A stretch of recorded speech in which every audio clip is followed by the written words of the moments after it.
Le thème pour moi, c'est le passeport. Moi, je suis né à Badou. J'ai parlé le Mina avant thème. Ouais, j'ai parlé Kabylie avant thème. J'ai parlé Akoso avant thème. Vous savez, la plus grande peur, surtout des parents, c'est de dire que tu as connu le succès, mais pas la réussite. Moi, j'ai eu des amis même qui m'ont donné leur t-shirt pour aller prester. Non, jamais, jamais.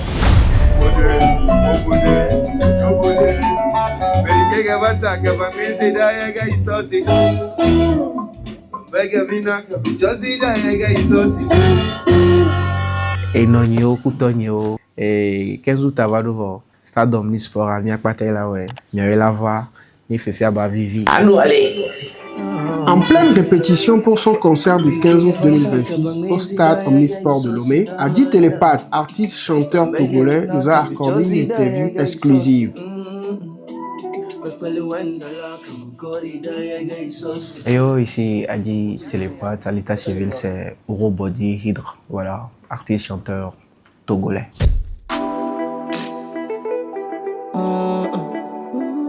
Adi, c'est Aladji.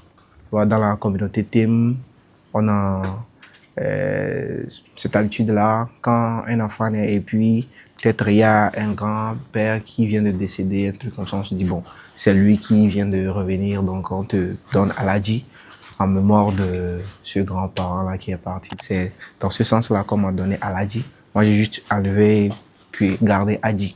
C'est le petit de Aladji. Et Télépathe, c'est un surnom que je détestais à l'époque. C'était sur les bancs. J'avais l'habitude de prédire les scores quand on jouait les interclasses, inter-écoles là.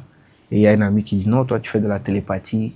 Et ça sonnait vraiment vrai que moi je trouvais c'est de la sorcellerie. Il dit que quelqu'un, quand je dis aussi ça tombe comme ça. Donc, ben, j'ai commencé par détester. Mais tu connais, quand tu refuses, les gens n'aiment pas le tabou. Quand tu dis ça là, je ne veux pas, on te colle. Sinon, entre-temps, j'avais autre pseudonyme que j'utilisais, mais quand ils ont insisté sur Télépathe, j'ai dit bon, je prends, allons-y avec.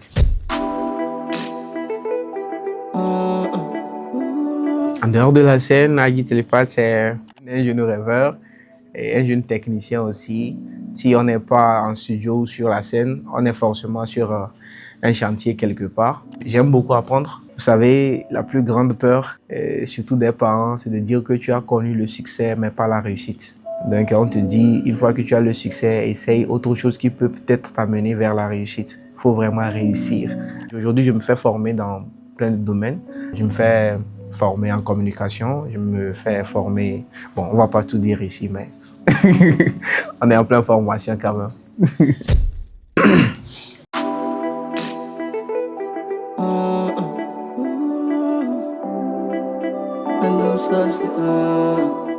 Non. Il n'y avait aucune idée, puisque j'ai fait technique industrielle, j'ai fait la F4. Moi, je me voyais ingénieur. Certes que j'exerce aujourd'hui dans ce domaine-là, mais je ne me voyais pas vraiment à fond dans la musique. Je savais que je pouvais faire la musique, mais pas jusqu'à ce niveau. C'est pourquoi j'ai l'habitude de dire que tout est grâce. Sinon, moi, je ne me voyais pas ici. Je me voyais dans autre chose, beaucoup plus que la musique, en fait.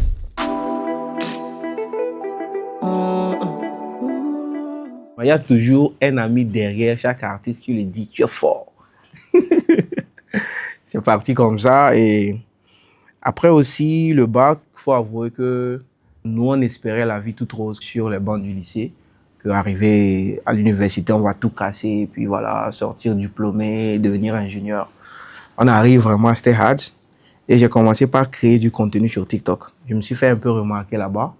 Il y avait quelques abonnés, quelques followers. Et ceux qui savaient dans le temps que je chantais, j'écrivais, ont commencé par réclamer. Maintenant que tu es un peu suivi, pourquoi ne pas te relancer? Pourquoi ne pas enchaîner? Et c'est comme ça est née la première chanson, Afissa, qui m'a vraiment révélé auprès de la communauté TIM. Il faut dire qu'entre-temps aussi, j'étais sur l'album de mon grand frère aîné qui était rentré. J'étais sur le titre Mama de Al-Baraka.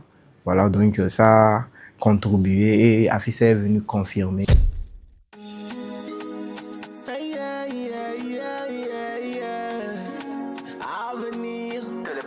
Ouais, dans la communauté, chaque temps que quelqu'un se marie, on fait des chansons pour les mariés.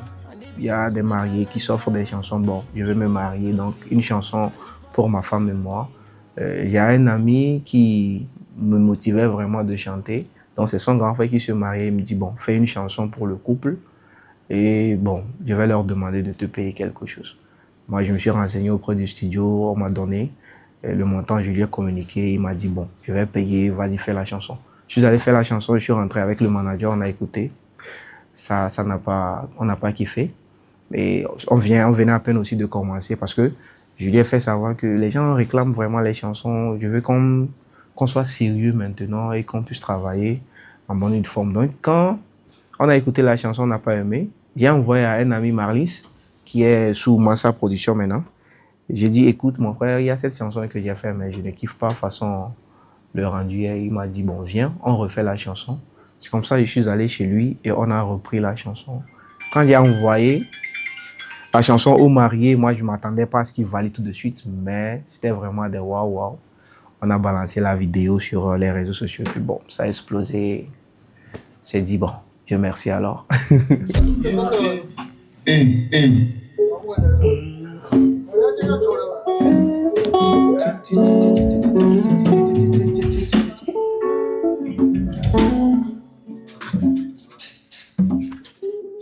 Non, jamais, jamais, jamais.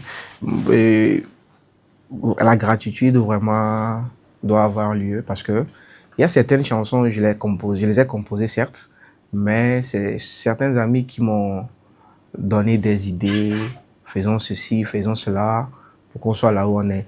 Et il y a Mobodé par exemple qui est aujourd'hui comme notre plus gros titre. Mobodé, on faisait l'album Guérison, on a fini l'album et tout. Je faisais écouter une composition juste des waves comme ça à un ami. J'ai dit, bon, écoute ça, c'est une chanson, mais je me dis, selon la direction qu'on est en train de donner à l'album, cette chanson-là ne doit pas faire partie de l'album. Quand il a écouté, tout de suite, il m'a dit que c'est la chanson-là qui fera l'album. Il faut tout laisser. C'est la chanson-là qui fera l'album.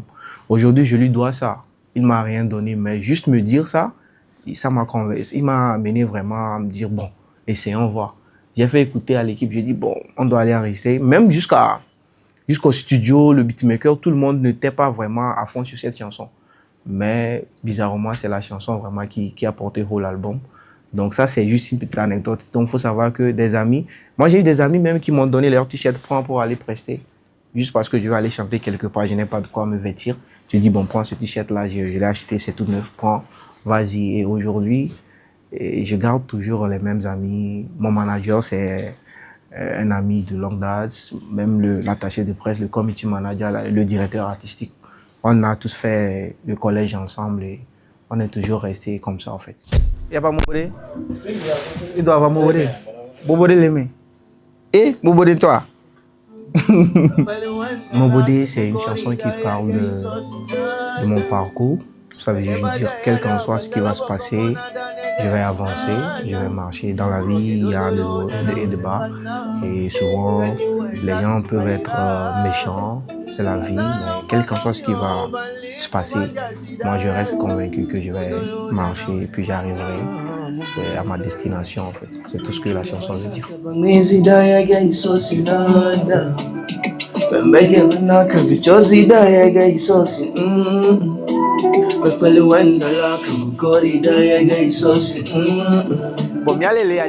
Quelle est la vision portée par votre direction artistique? Je dirais c'est le message que porte la chanson. Et il y a aussi cette manière-là cette direction qu'on donne à la musique, vraiment de pouvoir toucher aussi. Parce qu'on est vraiment conscient qu'aujourd'hui, le thème n'est pas parlé par tous. Et nous voulons vraiment que la musique aille partout. C'est l'objectif, d'ailleurs. Donc ça fait qu'on est beaucoup plus basé sur le message, bien sûr, mais on travaille aussi sur la mélodie parce que tout de suite, j'aimerais bien que quelqu'un commence par aimer la chanson et s'intéresser comme ça. Il pourra demander que veut dire la chanson. Une fois qu'il aura l'explication, je crois qu'il va mieux s'accrocher à la chanson. Let's get it.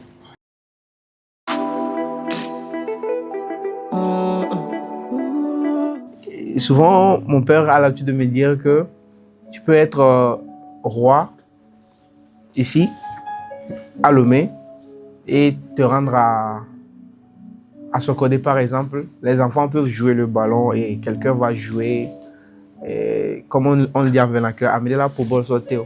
Les enfants ne vont même pas se soucier que c'est un roi qui passe. Parce qu'on se dit que ta royauté, c'est ici à Lomé et que ça n'arrive pas là-bas. Maintenant, c'est peut-être les gens de Lomé qui vont dire aux gens de Sokodé que méfiez-vous, hein, c'est un roi ici. Ils vont dire, ah, donc c'est un roi là-bas? Ok, d'accord. On pourra aussi le respecter. Donc, je me dis, le thème pour moi, c'est le passeport. Et il faut vraiment que les teams sachent que je suis team. Donc, moi, le team, c'est déjà le moteur.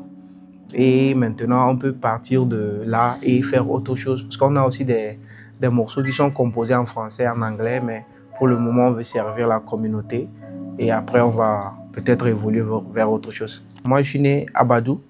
Donc, j'ai parlé le Mina avant Tim. Ouais, j'ai parlé Kabylie avant Tim. J'ai parlé Akoso avant Tim. Ouais, parce que je suis né à Badou et moi, j'ai grandi dans tous ces ethnies-là et tout. Le thème, j'ai appris le thème quand je suis allé à Sokodé. Je ne suis pas né à Sokodé. Je suis né à Badou. Mais il faut avouer que l'objectif, ce n'est pas peut-être de demeurer artiste thème. Artiste togolais, artiste africain, tout ça là. Donc, il faut vraiment arriver à un moment et servir tout le monde. Par exemple, sur notre album Guérison, il y a Oladio Kenkim qui est en featuring avec Adeomi. C'est une chanson que j'ai composée en 80%, même en Mina. Et elle a aimé la composition et puis on a fait ensemble. Donc j'ai des compositions en Mina, j'ai des compositions en Kabylie, j'ai des compositions en français et tout.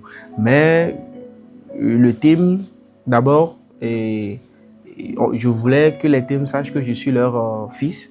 Et bon, maintenant, on va évoluer vers autre chose. C'est la maison en fait, mais on reste artiste togolais et artiste africain.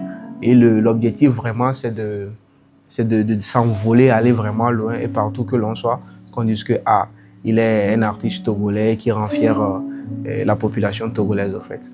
Voilà, c'est un peu ça.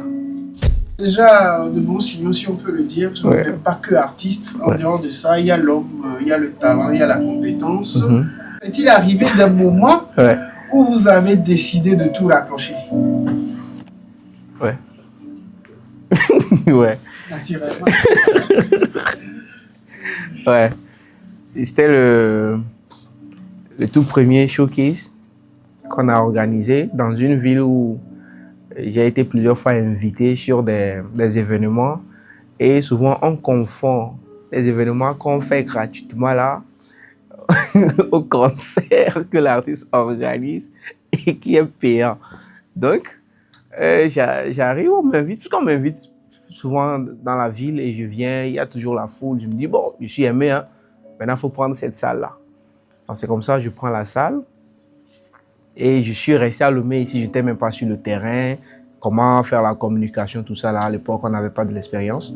Donc, on envoie les visuels, les informations, mais sauf que là-bas, ceux qui étaient sur le terrain étaient occupés à faire autre chose. Donc, le jour où j'arrive, c'était photo, na photo. En même temps, j'ai dit, hey, je vais retourner sur les chantiers. Et tout arrêté. Mais avec la motivation de l'équipe, et bon, j'ai compris que tout n'est pas rose. Il y a des hauts et des bas. Et en dehors de ce jour-là, j'ai compris que quel qu'en soit ce qui va arriver, il faut vraiment continuer par avancer en fait. Chaque scène dont vous parlez, combien de personnes étaient attendues? Environ 1000 places. Hein. Ouais, environ 1000 personnes. Mais on ne faisait même pas 50 ou 100 personnes le jour-là. C'était catastrophique. On avait estimé que 1000 personnes soient là le jour-là. Ouais. On n'a eu qu'une centaine. Mais le 15 août, nous comptons voir 20 000 personnes. Ouais. Je crois qu'il y a des leçons qui sont rentrées dans la tête. Ouais. Dites-moi aujourd'hui, quelles sont les leçons que vous avez apprises de cette expérience qui s'avère formatrice? Déjà, moi je me dis, il faut poursuivre le chemin et les rêves, il faut les réaliser. Déjà, annoncer cette date, dire qu'on va prendre cette salle-là ou cet espace-là pour faire un concert, pour moi, c'est déjà un succès. Je l'ai dit à l'équipe, je dis, tout le monde n'a pas annoncé un concert sur le lieu-là. Donc nous, on est déjà victorieux et c'est un succès. Et si ça marche, Nous le souhaitons et nous travaillons pour que ça marche. On va peut-être applaudir et rendre grâce à Dieu. Et si ça ne marche pas, on va forcément apprendre quelque chose. Et on ne va pas dire qu'on n'a pas fait ceci, on n'a pas fait cela. Pour nous, on veut vraiment tout donner et pour que ce rêve-là se réalise et tout. Mais le reste n'est que volonté de Dieu et on ne peut pas aller à l'encontre de sa volonté. Voilà. Comment, voilà,